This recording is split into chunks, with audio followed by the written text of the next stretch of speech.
So what's this all about today?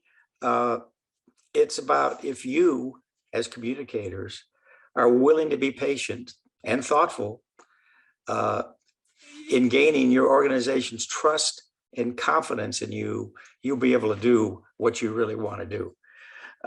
So today I'm going to talk about how can you build influence? How can you build trust or confidence? How can you be included in the right meetings? Be at the table, I say. Be listened to. So what I'm going to try to do today, this is applicable to any heads of communication, whether it be and their staff, and also for PR, for marketing, for advertising, all communicators, this is kind of applicable for.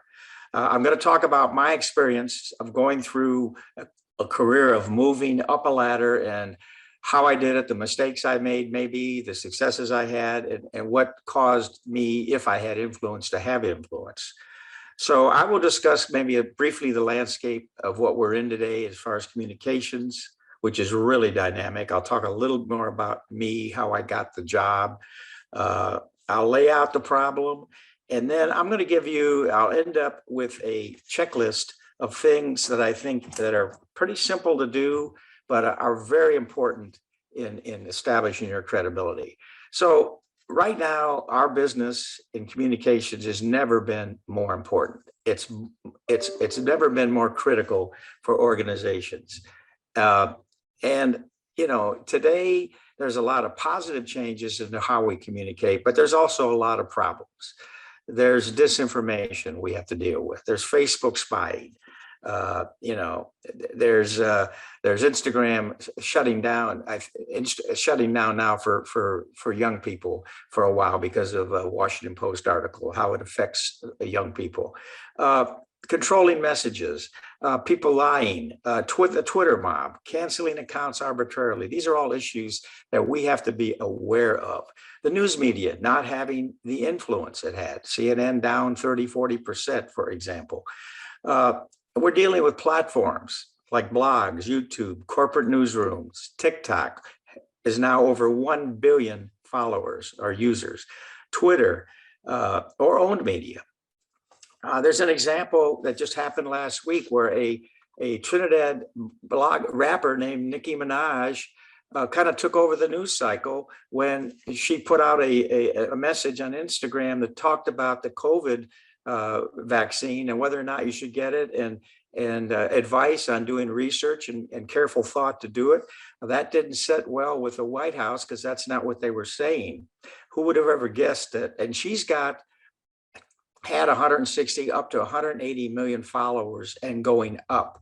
So 180 million followers compared to 30 million on all the TV networks and cables combined is pretty unbelievable. So anyways, that's just another thing we have to contend with. So again, communications today are kind of disruptive and can be. Instant tweets cause a crisis. Fake news, biased news. How do we stop disinformation? We have to figure that out. There's movements that we have to deal with in our communications, like Me Too, Black Lives Matter, immigration, QAnon, Antifa, white nationalists, critical race theory, cancel culture. These are all things that weren't around a couple of years ago that are affecting how we communicate and how we advise our clients or the companies that we worked in. So the message is that anybody today can disrupt the system.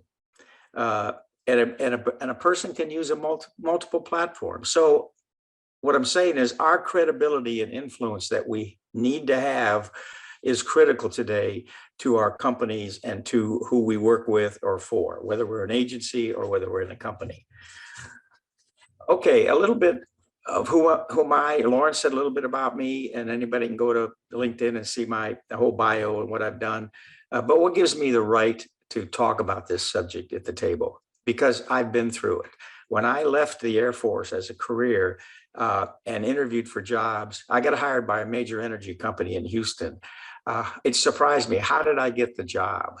I got the job, I was told afterwards, because I had multiple experiences across the board in management, leadership, and all the disciplines of communications, whether there be employee, corp comm, media, whatever. And the people that were inside the company at the time were all specialists. They all were the best media relations person there was, the best employee communication, but they didn't have the broad experience that they were looking for in the job. And I replaced a person that was a sales executive, and they didn't have a PR person in the thing. So the other issue of credibility I had to start with was when I went to the job, there were a lot of the employees that were working with me that thought they should have gotten the job. So I had an immediate credibility issue that I had to solve, and I think I did over the years.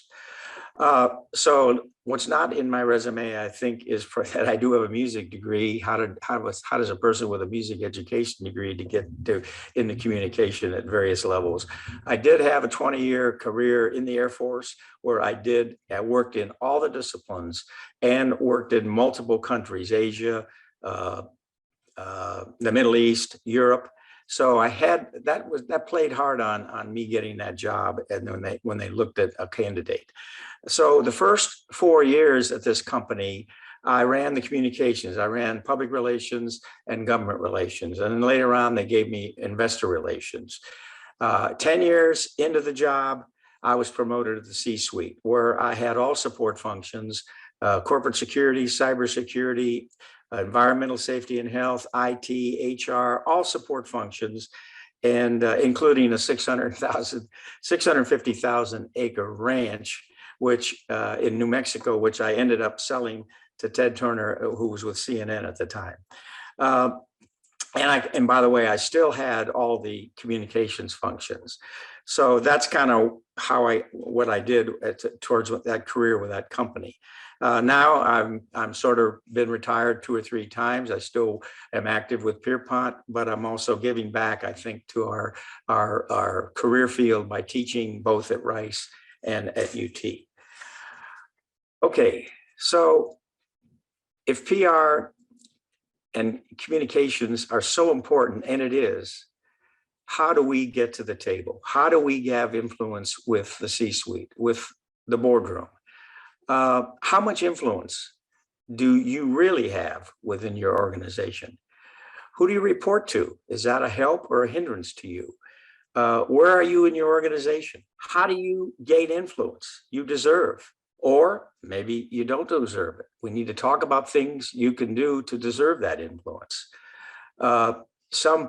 Most communicators are pretty successful, but some are a little frustrated that maybe the organization's not listening to them or taking action on what they're recommending. So we really need to step back and figure out, what are we recommended? What are we recommending? Does it make sense? And are we researching it well? So why are we talking about this? Do you have the trust of management? Are we credible? What we recommend valued? Is it believed? And is it acted upon? One of the issues I think is important, and this is a personal opinion, I don't think we grow our own well enough. Years ago, I was on something called the PR, I was appointed to the PR seminar, which at the time was the top 200 communicators, 100 international, 100 US. You had to be the top communicator in a major company, or you had to be the head of an agency. So every year I would go to this meeting, and they would give us a book with bios. So I went through the bios every year to look at who were the people I was there with, who were my counterparts. It was shocking to me to find out that probably around 70% of those top communicators did not have a communications background. They did not have a PR background. They came from legal, they came from marketing, they came from sales, they came from ops. So that was concerning to me. Why didn't we have more communicators? We need to grow our own better. And one way to do that, and I did this at this energy company, I moved people around. So they just weren't a specialist at one thing. I moved the media person to community relations person to employee communications, the employee communications to corporate comm. They all moved around. It shocked them. They were uncomfortable because they were really experts at what they did. But if they wanted to replace me eventually, they needed to be thought of as people that have experience across the board in the various things that we do. And again, and I'll discuss maybe this a little later, when you're in these jobs, you need to not only do PR, but you need to volunteer for important projects to the company, get on teams that are not just PR people and outside of PR. And I'll discuss that a little bit later. You need to expose yourself to the non-public relations functions of the company and be involved in finance, get to know operations, HR. Anyways, and the other thing you can do, which I did, was take a bunch of basic classes in what the business is. When I joined the energy company, I didn't know anything about geology. I didn't know anything about finance. I took geology for non-geologists. I took accounting for not accountants. I went to University of Houston downtown and I took courses to get me, at least I had the terminology and I knew what everybody was talking about. And that went a long way in my credibility. Okay, so let me go down a checklist of what I think was important to me and helped me with my credibility, and it should help you. If you're going to a new job, or even if you're in your present job, and if you're smart as you are, you're going to see things that can be fixed. You're going to see things that need fixing. And I was advised by a longtime mentor before I came to the energy company that, Hemeyer, you're going to go there, you're going to see 10 things that you know you can do better, you can fix, you can make it better. He said the biggest mistake you will make is trying to do all 10 of them at once. You need to be relaxed, be calm, and take on one thing at a time. If you do 4 or 5 things and 4 of them come out wonderful, but one doesn't, guess which one they remember. They remember the one that didn't come out. So one thing at a time, take it on and make sure you thoroughly accomplish it. The second tip is learn about the business. Learn about how the company gives you a paycheck. What do they have to do to succeed? And in this environment today, it's a lot more things besides money. Social responsibility, it's a lot of things. So learn about the business, learn about finance, learn about accounting, learn about geology if it's that kind of company. Okay, the third one is everything you do when you go in there should focus on what the organization needs, not what's nice to have, not what everybody's telling you need to win awards with. So I'll tell you a story. When I first went in there, I did have my list of 10 things. And our employee publication was like number 4 or 5. I looked at it, I thought we could improve it or change it a little bit, but I didn't have to wait long until the chairman called me to his office. And he said, Hemeyer, I brought you here to improve things. And if you don't change that publication to our employees, you're not going to be here very long. Needless to say, that became number 1 on my list. I went back, we met with the staff, we analyzed what we were doing, and we changed the publication. The publication really talked about interesting stories, but you could read those stories in other publications. What the company wanted and what we should be doing was communicating about what the company does, what the employees do.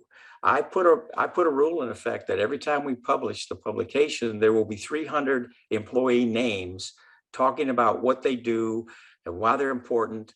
There will be at least that many names. I can't remember if 300 was the right number, but it was a lot. I want a lot of employee names in that publication.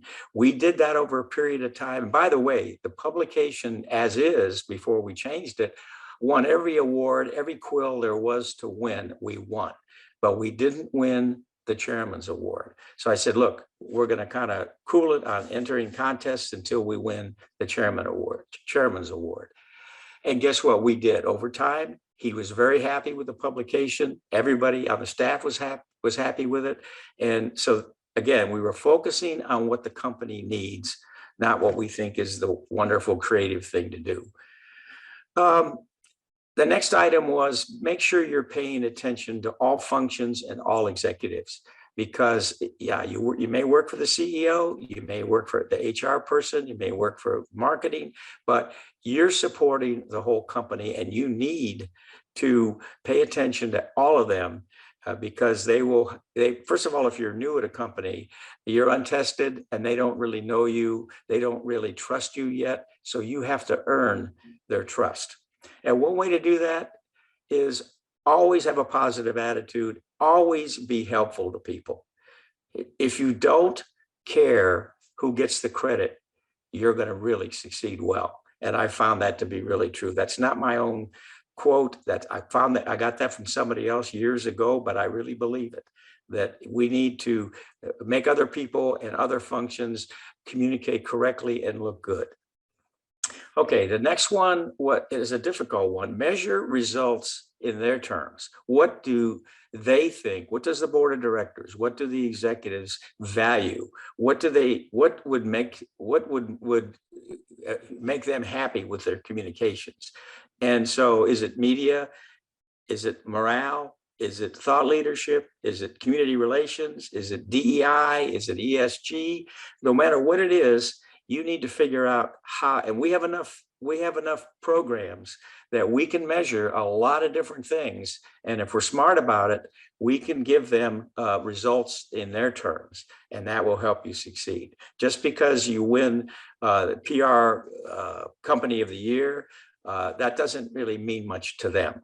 They want to know how you're winning their award, and they're supporting them. Okay. Stay current on all issues. There's so many issues today. You need to, every morning I have read a number of media outlets. So I am pretty well versed of what the news of the day is, what's the issues of the day, and what are the things we need to be worried about, because I guarantee you the CEO, the top executives, they're doing the same thing. And if they're not, you can help them by making them aware of issues maybe they're not aware of. The other thing is it's not really simple. And I got this out of working in crisis management. A communicator during a crisis or any time needs to be the calmest person in the room. Listen first. Be aware of how you're handling yourself. I've been in crisis meetings where people were going crazy because they were worried about their bonuses, the company's financials, and I was worried too. And inside my head, I was panicking, but outside, the exterior was calm. You won't believe how that affects them and how that impresses people when you're the calmest person in the room. Okay. Especially if you're beginning a new job in a new company. They don't know you. They have hired you. They're hoping you're going to do okay, but everybody's watching you and how you do your job. So I have had a policy that when I went into a new job, this is with agencies or a company, an agency gets hired by a company, and the executives they want certain things done. In their mind, they think we ought to be doing X, or there's certain types of communications. And if it's not unreasonable, what I've done is I have done what they want, and I've done the best job I could do to show them that, wow, we can do this, and we could make maybe some tweaks to it, but we would do what they wanted. Over a period of a year or two at this company, they started to have confidence in me. Then they started listening to me. And I had ideas that were a little different than them, but they took them. And over time, I got into there where they would listen and they would take action. And it was serious and it was good. Graphics and design are very important. I found out that, we all have great creative ideas on how to do something. What I found out was in the company I went to, they were presenting stuff to the board or to the operating committee, and they were using the latest glitzy graphics.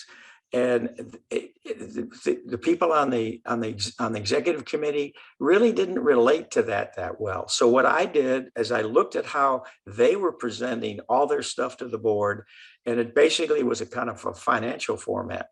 But we changed our format to be similar to theirs. It was unbelievable how they automatically had a positive attitude about what we were presenting just by looking at a graphic. They understood how it flowed and what it said. So again, that's just the thing I did. I don't know if it'll work in every case, but it worked for me. Okay, the other thing is when you're dealing with executives, they're all smart. I teach in the MBA program. They're the smartest people in the room. But I have found that when I go to see a CEO, I never give an executive just one choice. I don't say, here's what we need to do. I always give them 2 or 3 choices, and the choices have to be something you can live with if they don't take your number one choice. But I have found if you say, I think we ought to do this, they will automatically think, well, maybe there's another way. So I always say, give them, we had a campaign, an advertising campaign, and we tested it. And there were three of the campaigns. One of them was my favorite. It came out the best in the tests, but the CEO liked number 2. And we did number 2. And it turned out okay because we made sure number 2 and 3 were campaigns that we could live with. That's just advice. And as we got more credibility and confidence, we could basically get the campaign we wanted. But we didn't fail. Okay, the other thing is there used to be a common thing that the more time you spend with the boss, the more influence you have. I don't think that's true today. I know it's not true today because time is so critical for executives.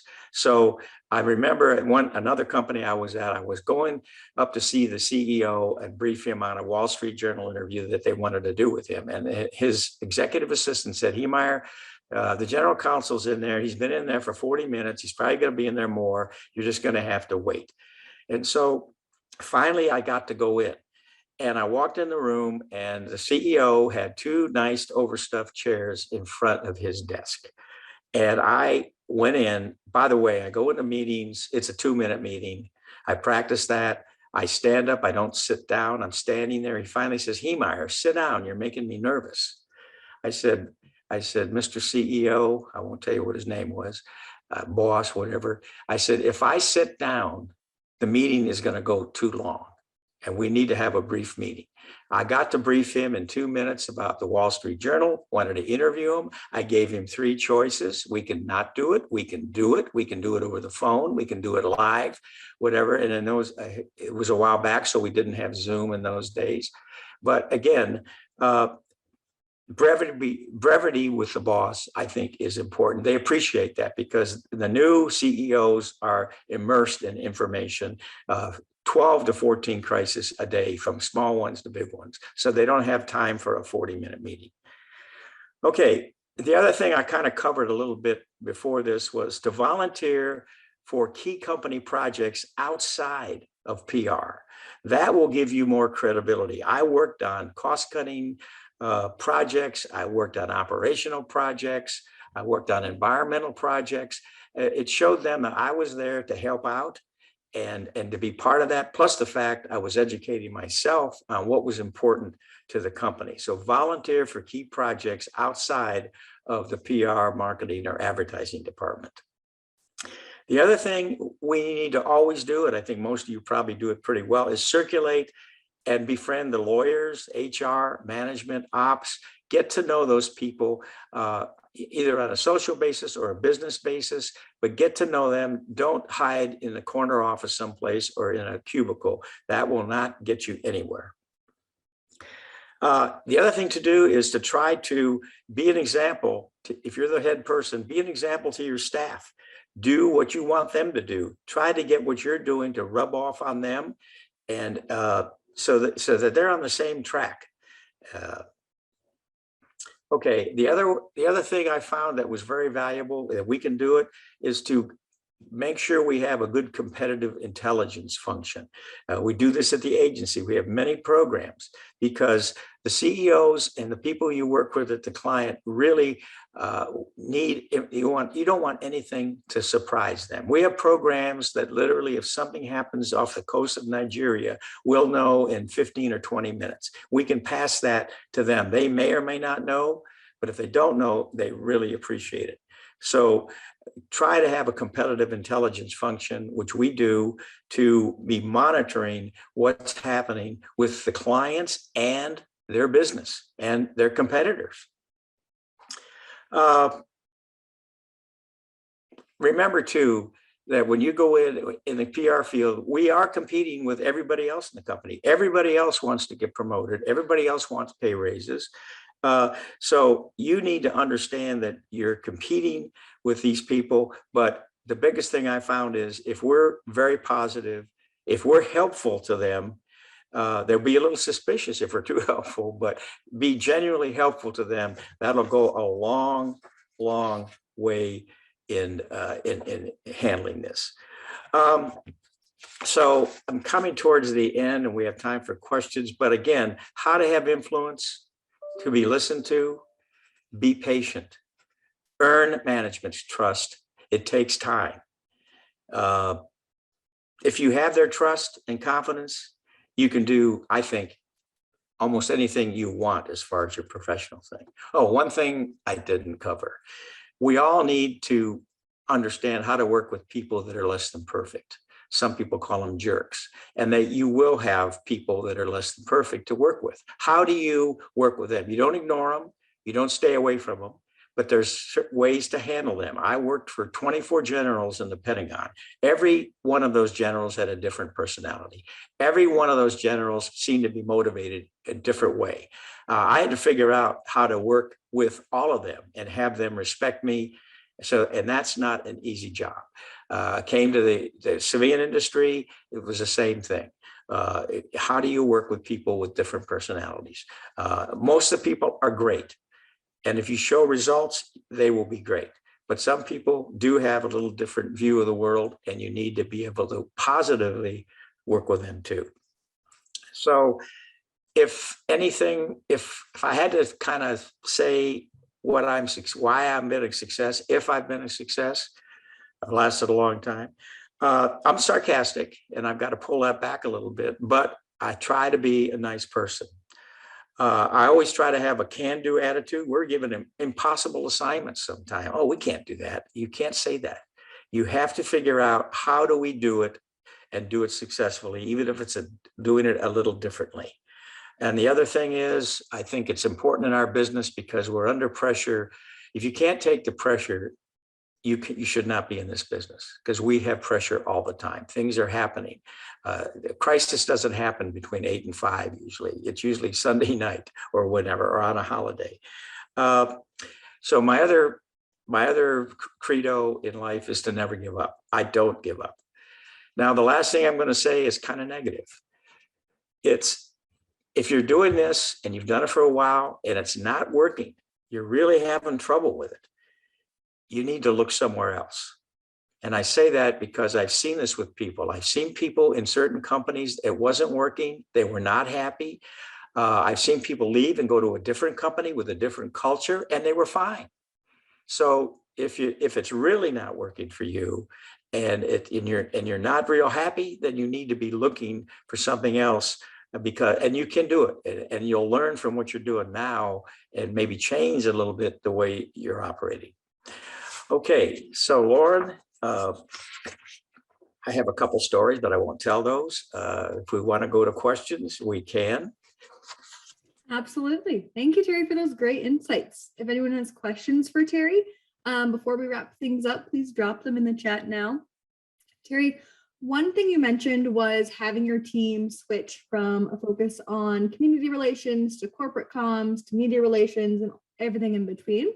To help diversify their experience, which is something that I like about IABC Houston, especially because our luncheons and our webinar topics are focused on such a variety of communications topics. And they help increase my awareness and my knowledge of other aspects of the industry that I may not experience in the day-to-day.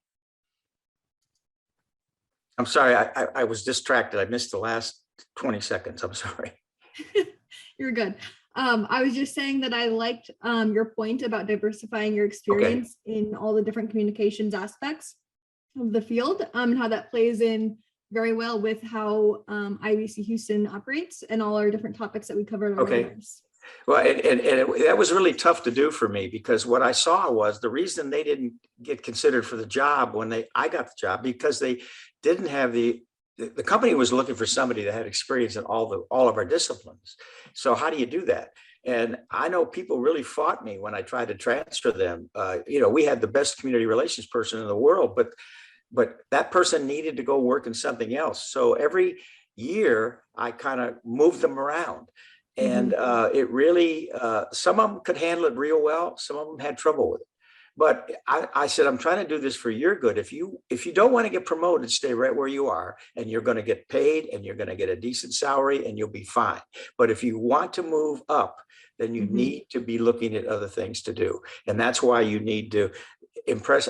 I kind of, most professors disagree with me. I don't necessarily agree with a master's degree or PhD in PR. If you have a degree in PR, I would go get an MBA if you're going to go into the business world. Because if you know the terminology and you know how the business works, it's going to really help you with your decisions and what you recommend to people. Great advice. We have a question from someone in the audience. They said, should a young professional try to identify a successful executive and spend a lot of time with them? Does being associated with a winner make you a winner at that same company? Well, is that called brown nosing? I don't remember what that used to be called. No, I'm only kidding. That's my sarcasm. You have to take it. The answer is yes. You have to be careful with that, though. Okay, you go into a company or an agency and you work for somebody, and you have to be loyal to that person unless they're telling you to do stuff you shouldn't do. But you need to be loyal to who you're working for. And if they're a good person, they will not object to you maybe establishing a relationship with other people that you see you would like to emulate or are successful in what they're doing. And I found out that in every case I would approach somebody, they were kind of positive about doing it. They were honored to be approached by somebody to say, hey, could you give me some advice? Or could we talk about what you do? I need to understand it better. So the answer is yes. Just don't, be careful that you don't just pick the right person too. Don't pick a person that's kind of a lightning rod in the company. You don't want to pick that person. The person has to be universally kind of respected and in a responsible position. And you can, if we're who we are, we ought to be able to do that. If you can't read people, then again, you shouldn't be in this business. Do you have any tips on how to start that relationship, that mentor-mentee relationship? It's just basically drop in, make an appointment, drop in and just say, I'm the new guy on the block. I need to get to know you. I don't know much about your environmental operation. I'd like to learn more. If you could spend some time with me, I'd really appreciate it. And it doesn't have to be social either. It should be, in fact, I prefer to be straight business. It doesn't have to be, let's have dinner, or it could do that too, but I'd rather have it professional. And you have to respect people's time too. How busy they are. It's just like working with a CEO. They don't have time for the 40-minute meetings anymore. They need to get on it and get with it. And we need to be brief and to the point.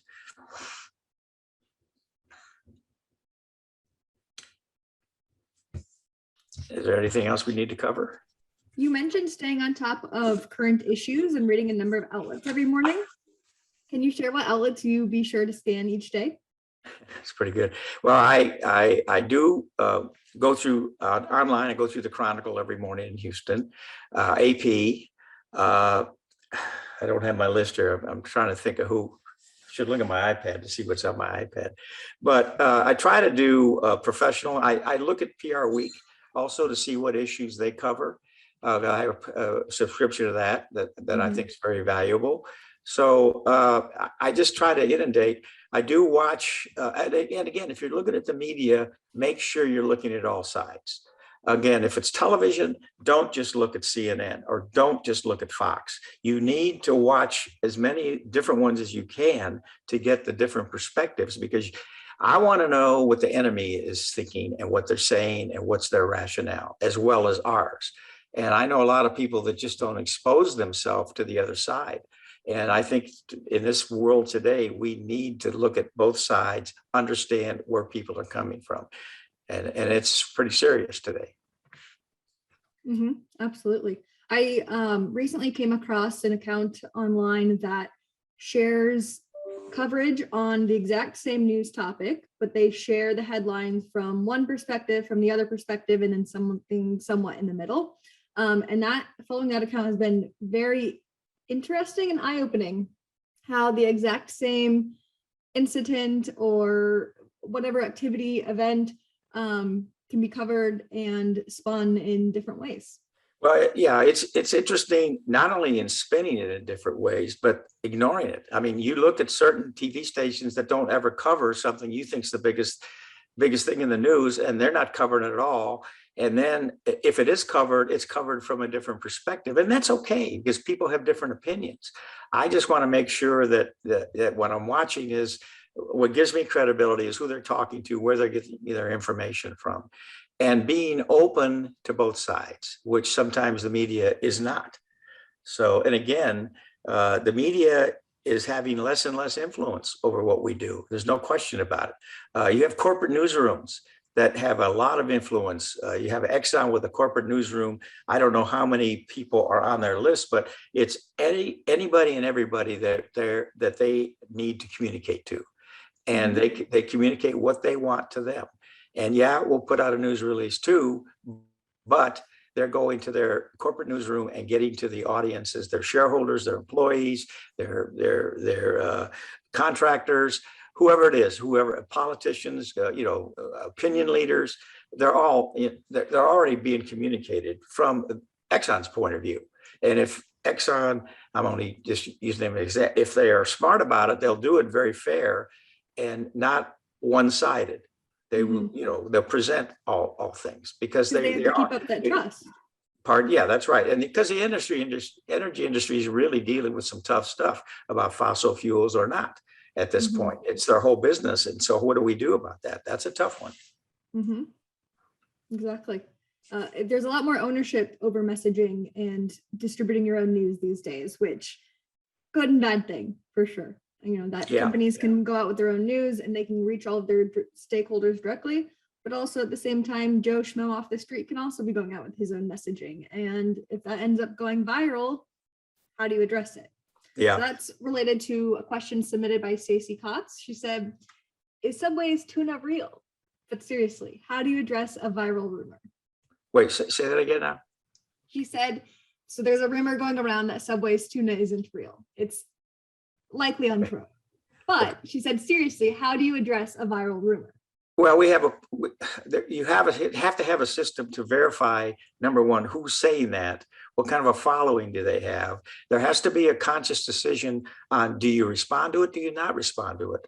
Sometimes if you respond, you make it worse. But if it's a person with something with a huge audience, you probably need to respond to it. I remember Exxon responded to a rumor about the president at one point in time, where they said that Trump said something about I can call the CEO of Exxon anytime and he'll give me millions of dollars. He said something sort of off the cuff. And that was at like 2:00 in the afternoon or 1:00. And I remember by 4:00, Exxon was all over it with the answer that it wasn't true, that he did not say that in other words, so they responded very quickly to dissipate the thing. But that's a tough call. And we are called upon to try to make recommendations on those. And they're tough. There's no book answer to those kind of things. You have to read it. You have to see who did it. You have to look at the client or whoever they're talking about. How could this affect them? And especially if it's not true, how could it affect them? And does somebody else pick up the thing and spread it further? That's the problem we have today. It goes all over the place. So in most cases, we probably have to respond. And everybody says in crisis management, the quicker, the better. I disagree a little bit because I've seen too many people react too quickly and they don't have all the facts. So you really have to bite your tongue and be frustrated because you should not be talking unless you have the facts and know what you're talking about. There's too many bad examples of that, but you lose the timeliness because you have to say something that, look, we're investigating this.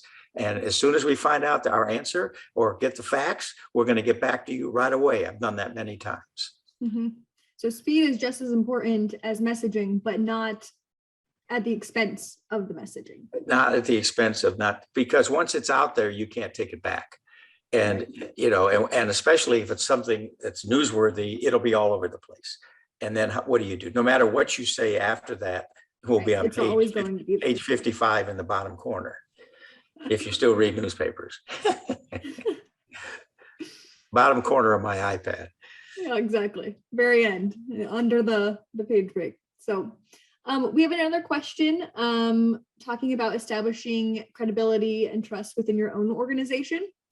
So Dana asked, if you've been at your company for a couple of years, have established trust and respect of the management team and colleagues, what would you suggest as next steps to continue to take marketing and communications to the next level for the company?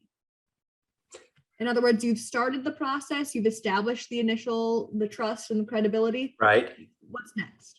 You need to be aggressive at seeing what the company wants to do, because every company I know of will have initiatives. It won't be static. If they're static, they won't be a successful company. So you need to stay on top of the initiatives the company's making. And then how does communications fit in that? They're going to change the way they do something. We're going to go to a green project. So what can we do to make sure that that green project is viable and we communicate the right stuff to the right people?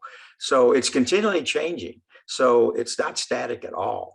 But you have to continue the credibility by not doing something stupid or not doing something without thinking about it. You need to step back. I always say, if I had to sleep on something overnight, I would have a different decision in the morning. Well, too bad that now you don't have time to go overnight to make a decision. You're in a room, they want a decision right now.